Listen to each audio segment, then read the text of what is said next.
विदेश जाने का सपना देखने वाले हो जाएं सावधान। नमस्कार, मैं दिव्या, स्वागत है आपका आज का इस वीडियो में। हम में से कई लोग ऐसे हैं जिनका सपना विदेश जाने का होता है। कुछ लोग घूमने के लिए जाना चाहते हैं तो कुछ लोग वहां पढ़ाई और अच्छी कमाई के इरादे से नौकरी का सपना लिए जाते हैं। लेकिन कई बार ऐसा होता है कि विदेश जाने का कोई अच्छा जरिया नहीं मिल पाता, अच्छे स्रोत नहीं मिल पाते तो लोग अपने सपने को वहीं दबा देते हैं। कई मामले में तो लोग अनाधिकृत ट्रैवल एजेंट या अवैध ट्रैवल एजेंट तक के झांसे में भी आ जाते हैं। अवैध ट्रैवल एजेंट विदेश जाने की इच्छा रखने वालों को सस्ते में विदेश पहुंचाने का वादा करते हैं। यहाँ तक कि उन्हें ये तक भरोसा दिलाते हैं कि विदेश जाने पर उन्हें अच्छी नौकरी मिलेगी और वे अच्छी कमाई करके अपने पूरे जीवन को ही बदल सकते हैं। अवैध ट्रैवल एजेंट की बात सुनकर कई लोग उनकी बातों में भी आ जाते हैं और वे फंस जाते हैं। ऐसे ट्रैवल एजेंट से सतर्क रहने की आपको केंद्र सरकार और विदेश मंत्रालय भी सलाह देता है। इस संबंध में विदेश मंत्रालय द्वारा एडवाइजरी भी जारी की गई है।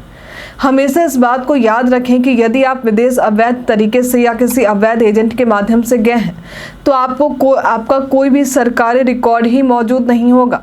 यदि विदेश में आपके साथ कोई अनहोनी होती है या आप किसी तरह के मामले में फंसते हैं या असहाय हो जाते हैं और आपका भारत सरकार या विदेश मंत्रालय के पास किसी भी तरह का कोई रिकॉर्ड मौजूद नहीं होता है तो ऐसे समय में आपको किसी तरह की कोई भी मदद नहीं मिल पाएगी। आपको याद होगा कि कोरोना के समय में विदेशों में काम कर रहे या पढ़ाई कर रहे लोगों को अपने वतन लाने के लिए भारत सरकार ने कई पहल की थी। ऐसी गंभीर परिस्थिति में भी लोगों को वापस भारत लाया गया। दूसरी तरफ जब यूक्रेन और रूस के बीच युद्ध हुआ था तब भी इन देशों में फंसे कई भारतीय नागरिकों को वापस लाने के लिए भारत सरकार ने इन दोनों ही देश से बातचीत की और भारतीय नागरिकों को वापस लाया गया। लेकिन ऐसे समय में केवल वही नागरिक भारत लौटे जो वैध तरीके से विदेश गए थे। अवैध तरीके से विदेश जाने वाले नागरिकों को इस तरह की परिस्थिति में भी किसी भी तरह की सहायता नहीं मिल पाती है क्योंकि उनका कोई सरकारी रिकॉर्ड ही सरकार के पास मौजूद नहीं रहता है।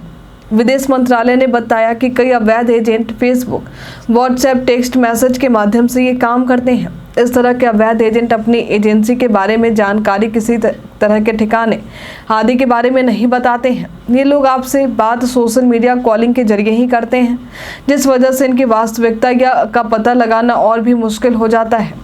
विदेश मंत्रालय ने लोगों से आग्रह किया कि जब भी जाएं तो वैध ट्रैवल एजेंट के संपर्क से ही जाएं क्योंकि ये लोग वैध नौकरी के प्रस्ताव, विदेशी नियोक्ता, भर्ती एजेंट और प्रवासी श्रमिक की तरफ से विधिवत हस्ताक्षरित रोजगार अनुबंध के साथ आते हैं। रोजगार अनुबंध में दी जाने वाली नौकरी की शर्तों और वेतन व अन्य सुविधाओं का उल्लेख रहता है। यहाँ तक कि विदेश जाने से पहले श्रमिकों को प्रशिक्षण भी दिए जाते हैं। वैध एजेंट से संपर्क के साथ ही प्रवासी भारतीय बीमा योजना करवाना भी जरूरी है। ऐसे में यदि आपकी किसी मामले में मृत्यु होती है या काम को लेकर किसी तरह की चोट लगती है तो ऐसी परिस्थिति में एक मुश्त प्रीमियम के साथ 10 लाख की बीमा राशि भी आपको मिलती है। यदि आप वैध एजेंट से संपर्क करना चाहते हैं तो आप सरकारी वेबसाइट www.immigrate.gov.in पर जाकर भर्ती एजेंटों की वास्तविकता की जांच कर सकते हैं।